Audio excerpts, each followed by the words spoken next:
निशु, अंशु, ये लो मिठाई खा लो। अरे वाह माँ, ये मिठाई कहाँ से आई? अरे वो सीता दीदी है ना, उनके पति ने नई मोटरसाइकिल ली है, तो वही आज दोपहर में लड्डू दे गई थी। लो ये 2 लड्डू हैं, तुम दोनों एक एक खा लो। तुझे तो लड्डू पसंद नहीं है ना अंशु, तो ला मैं ही खा लेता हूँ। पर भैया, जब तक अंशिका निशांत से कुछ कहती तब तक निशांत दोनों लड्डुओं को अपने मुंह में डाल चुका था। और फिर दोनों लड्डू खाने के बाद, हाँ हाँ हाँ हाँ हाँ हाँ, तू कुछ कह रही थी? नहीं कुछ नहीं भैया। ये है निशांत और अंशिका और उनकी माँ निर्मला। निशांत बड़ा था और अंशिका उसकी छोटी बहन। जब ये दोनों बहुत छोटे थे तभी इनके पिता की एक पुल के गिर जाने की वजह से मौत हो गई थी। सरकार ने मुआवजे के तौर पर निर्मला को 10 लाख रुपए दिए। वो जानती थी कि ये पैसे उसके दोनों बच्चों के काम आएंगे, इसीलिए उसने दिन रात करके मेहनत की, लोगों के घरों में काम किया और अपने दोनों बच्चों को पाला। वक्त बीता तो दोनों भाई बहन बड़े हो गए। अब निशांत कॉलेज में था और अंशिका 12वीं में। फिर एक दिन, माँ कुछ पैसे दे दो ना। अरे कहाँ से लाऊं रोज रोज इतने पैसे? अभी 3 दिन पहले ही तो तुझे 200 रुपए दिए थे ना। पर माँ वो तो खत्म हो गए। बस का किराया, कॉपी पेन, कितने खर्चे होते हैं मेरे। अच्छा, अंशु का स्कूल तो तेरे कॉलेज से भी दूर है, पर उसके पैसे तो इतनी जल्दी खत्म नहीं होते। सच बता निशु, तू क्या करता है पैसों का? माँ यार फिर से मत शुरू हो जाओ यार अब। निशु, हम गरीब हैं और ये सच्चाई तू जितनी जल्दी समझ लेगा उतना ही हम तीनों के लिए बेहतर है बेटा। ओफो माँ, तुम्हारा तो हर बार का नाटक है ये। जाने दो, मत दो पैसे, मैं जा रहा हूँ। हर दूसरे तीसरे दिन निशांत इसी तरह से अपनी माँ से लड़ाई कर लेता था। उस दिन भी उसने अपना बैग उठाया और कॉलेज निकल गया। फिर कॉलेज में, अबे क्या हो गया? 12 क्यों बजे तेरे मुंह पे?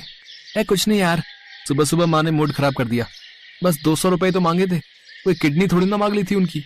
अबे यार तुझे सुट्टा पीना है ना, चल मैं पिला देता हूँ। थैंक यू यार, देखना क्या हालत हो गई है मेरी। एक सिगरेट पीने तक के पैसे नहीं बचे मेरे पास। यही वजह थी कि निशांत की पॉकेट मनी बहुत जल्दी खत्म हो जाती थी। दूसरी तरफ अंशिका थी जो निशांत से बिल्कुल अलग थी। स्कूल जा रही है अंशु? हाँ माँ, एक बात बोलूं? लो ये 100 रुपए रख लो आप, मेरे पास बचे हुए हैं तो आप भैया को दे देना, हो सकता है उन्हें सच में जरूरत हो। अपनी बेटी की समझदारी देखकर निर्मला ने उसे गले से लगा लिया। वक्त बीतने के साथ निशांत और भी चालाक होता गया, जबकि अंशिका और भी समझदार। ऐसे ही कई साल बीत गए। निशांत ने अपनी माँ को बिना बताए एक लड़की से शादी कर ली। उस लड़की का नाम शीला था और शीला निशांत से भी बड़ी लालची और चालाक थी। एक दिन घर में शीला को निर्मला के सामान से एक कागज मिला। शीला ने फौरन उस कागज की फोटो खींच ली और फिर शाम को, इधर आइए, आज बताती हूँ आपको कि आपकी माँ कितनी तेज है। क्या मतलब? ये देखिए, आज मैं घर की सफाई कर रही थी तब ये कागज मुझे उनके सामान से मिला। आपको पता भी है आपके पिताजी के मरने पर माँ जी को पूरे 10 लाख रुपए मिले थे, जिसकी उन्होंने एफडी कर दी, और अब वो पूरे 20 लाख हो गए हैं। लो बताओ, और हमें लगता रहा कि हम पैदाइशी फकीर हैं। निशांत ने अपनी माँ निर्मला से जब इस बारे में बात की तो निर्मला ने मुआवजे और सड़क हादसे वाली बात दोनों भाई बहनों को बता दी। अरे माँ तुम कितनी अच्छी हो, मैं दूसरे की दुकान पर काम करता रहा और मुझे पता ही नहीं था कि मेरी माँ मुझे 20 लाख रुपए देने वाली है। 1 मिनट, तुम और बहू दोनों कान खोलकर सुन लो। इनमें से बस 10 लाख तुम्हारे हैं और बाकी के 10 लाख अंशु के। तुम कल ही अपने पैसे ले लेना मुझसे और तुम्हें जो करना है वो करना, पर बाकी के 10 लाख तो मैं अंशु को ही दूंगी। उसकी पढ़ाई लिखाई और शादी में काम आएंगे वो, समझे?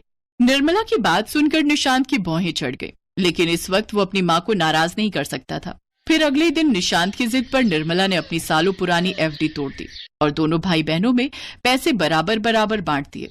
पैसे मिलने के बाद अगले ही दिन काम का बहाना बनाकर निशांत घर से बाहर चला गया और फिर मायके जाने की बात कहकर शीला भी घर से चली गई। अब वो दोनों शहर के ही एक दूसरे मोहल्ले में रहने लगे। फिर एक दिन अचानक निर्मला बेहोश होकर गिर पड़ी तो अंशिका उसे लेकर अस्पताल भागी। देखिए मिस, आपकी माँ को मेजर हार्ट अटैक आया था। अच्छा हुआ जो आप उन्हें यहाँ वक्त पर लेकर आ गई, वरना कुछ भी हो सकता था। ऐसा मत कहिए डॉक्टर, प्लीज। अब सॉरी, आई एम सॉरी, आप रोइए मत प्लीज। अंशिका बहुत सुंदर थी। डॉक्टर संकेत को अंशिका पहली ही नजर में भा गई। उधर अंशिका ने जब निशांत को माँ के बारे में बताया तो वो अस्पताल आने में भी टाल मटोल करने लगा। अंशिका अपने भाई की चालाकी समझ गई थी, इसलिए उसने दोबारा अपने भाई को फोन नहीं लगाया। निर्मला उस अस्पताल में करीब 1 महीना एडमिट रही और उसके इलाज में अंशिका के वो सारे पैसे खर्च हो गए जो निर्मला ने उसे दिए थे।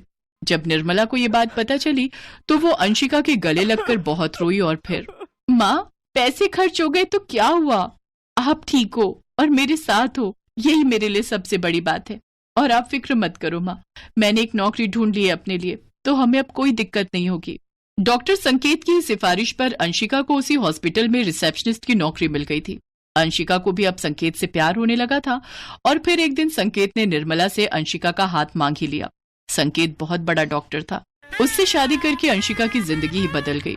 संकेत के जोर देने पर निर्मला भी संकेत और अंशिका के साथ उसके घर में रहने लगी। ऐसे ही कई साल बीत गए और फिर एक दिन।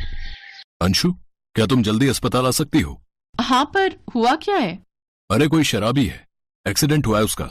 उसका ब्लड ग्रुप रेयर है, वही तुम्हारे वाला। तो अगर तुम उसे हाँ, मैं समझ गई। मैं बस पहुंच रही हूँ। वैसे नाम क्या है उसका? उसके आधार कार्ड पर तो निशांत शर्मा लिखा है। ये नाम सुनते ही अंशु फौरन अस्पताल पहुंची।